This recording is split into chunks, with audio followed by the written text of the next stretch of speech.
ఆ అక్కచెల్లెమ్మలను ఆ అన్నదమ్ముల మధ్య కూర్చొని ఉన్నప్పుడు ఆ అవ్వ తాతల చిరునవ్వుల మధ్య మళ్ళీ అడగండి, మరో వంక మీ జగన్ పాలన, మీ బిడ్డ పాలన చూడండి అని చెప్పి మళ్ళీ అడగండి.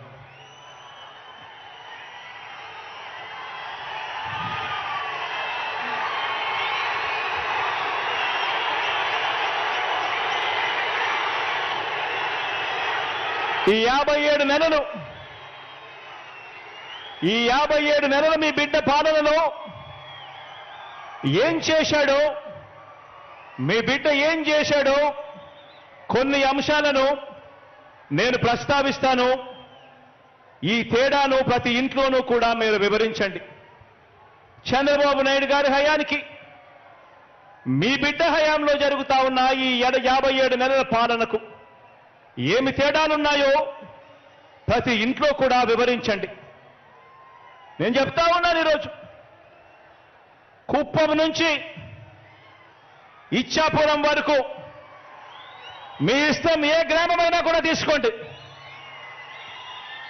ఏ గ్రామాన్ని తీసుకున్నా కూడా, ఏ పట్టణాన్ని తీసుకున్నా కూడా ఆ గ్రామానికి వెళ్ళి ఆ గ్రామంలో 4 అడుగులు వేస్తే గతంలో లేనిది మన గ్రామంలోనే ఈరోజు ఆ గ్రామంలో ఉన్న ప్రతి అక్కచెల్లెమ్మకు, ప్రతి అన్నతమ్ముడికి కనిపించేది అదే గ్రామంలో ఒక విలేజ్ సెక్రటేరియట్, ఒక వార్డు సెక్రటేరియట్ కనిపిస్తుంది ప్రతి పట్టణంలోనూ.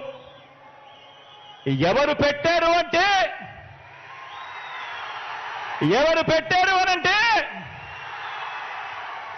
మీ జగన్, మన వైఎస్ఆర్సీపీ పార్టీ.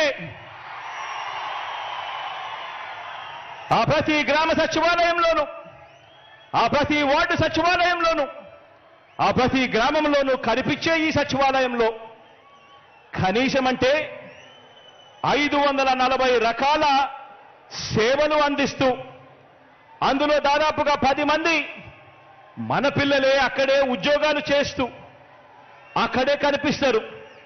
మరి ఈ వ్యవస్థ ఎవరు తీసుకొచ్చారు అనంటే మీ జగన్, మన వైఎస్ఆర్సీపీ. 1వ తేదీ ఉదయాన్నే మన ఇంటికే వచ్చి చిక్కటి చిరునవ్వులతో తలుపు తట్టి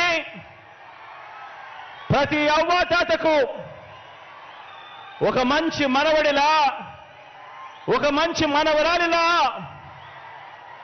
ప్రతి వితంతువుకు, ప్రతి వికలాంగుడికి ఇలా ఏకంగా 66 లక్షల కుటుంబాలను ఆప్యాయంగా పలకరిస్తూ వారి చేతిలో పెడతా ఉన్న 3,000 రూపాయల పెన్షన్ చూసినప్పుడు గుర్తుకొచ్చేది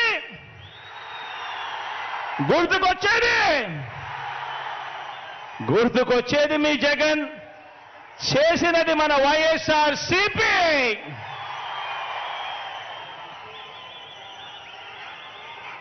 లంచాలు వివక్షకు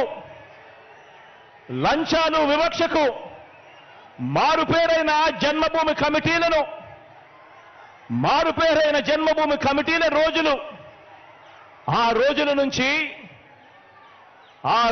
నుంచి ఈరోజు ఏ గ్రామంలో కూడా ఎక్కడా కూడా లంచాలు లేకుండా, ఎక్కడా కూడా వివక్ష లేకుండా సచివాలయాలు, వాలంటీర్ల వ్యవస్థ ఎవరు తెచ్చారు అనంటే, లంచాలు లేని వ్యవస్థ ఎవరు తెచ్చారు అనంటే, వివక్షకు చోటు లేని వ్యవస్థ ఎవరు తెచ్చారు అనంటే మీ జగన్ తెచ్చింది మన వైఎస్ఆర్సీపీ పార్టీ.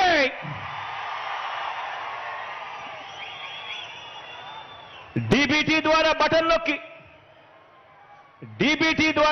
నొక్కి